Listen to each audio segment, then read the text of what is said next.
যা কখনো হয়নি তাই এবার করে দেখালো বাংলাদেশ। পাকিস্তানের বিপক্ষে সাদা পোশাকে টাইগারদের ইতিহাস সৃষ্টি করা 10 উইকেটের জয়। যেখানে মুশফিকুর রহিমের পাহাড় সম 191 রানের ইনিংস দুটি ছড়িয়েছে সমহিমায়, একই সাথে স্পিন অ্যাটাকে বোলারদের অসাধারণ নৈপুণ্য দ্বিতীয় ইনিংসে দাঁড়াতেই দেয়নি পাকিস্তানের ব্যাটারদের। সাম্প্রতিক ছাত্র জনতার আন্দোলনে মৃত্যুর মিছিল, পরপরই বানের জলে ভেসে গেছে জনপদ।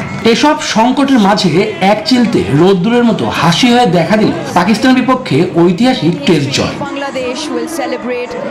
এক উইকেটে 28 রান নিয়ে পঞ্চম দিন শুরু করা পাকিস্তান এদিন ব্যাকফুটে। শান মাসুদকে ফিরিয়ে দিনের প্রথম ব্রেক থ্রু এনে দেন হাসান মাহমুদ। নাহিদ রানা তুলে নেন বাবর আজমকে। আর হত্যা মামলা মাথায় নিয়ে টেস্ট খেলতে নামা সাকিব ফেলেন 7 সাকিবকে। সেটি দিয়ে শুরু, তারপর সেট হয় আব্দুল্লাহ শফিকও সেই সাকিবের শিকার।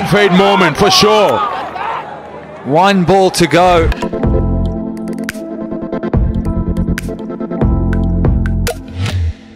এরপর মিরাজের ঘূর্ণিতে একে একে সাজঘরে আগা সালমান ও শাহিন শাহ আফ্রিদি। মাঝে মিস্টার 75 পেলেন উইকেটে ধরে।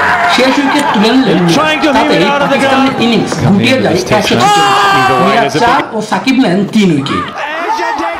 জয়ের জন্য টাইগারদের প্রয়োজন পড়ে 30 রান, যা জাকির ও সাদমান তুলে নেন 6 ওভার 3 বলে। এর আগে রাওয়ালপিন্ডিতে পাকিস্তান 6 উইকেটে 448 রানে ইনিংস ঘোষণা করে। মুশফিকের 191 রানে টাইগারদের ইনিংস থামে 556 রানে। সিরিজ জয়ের মিশন নিয়ে আগামী শুক্রবার দ্বিতীয় টেস্ট খেলতে নামবে বাংলার ছেলেরা।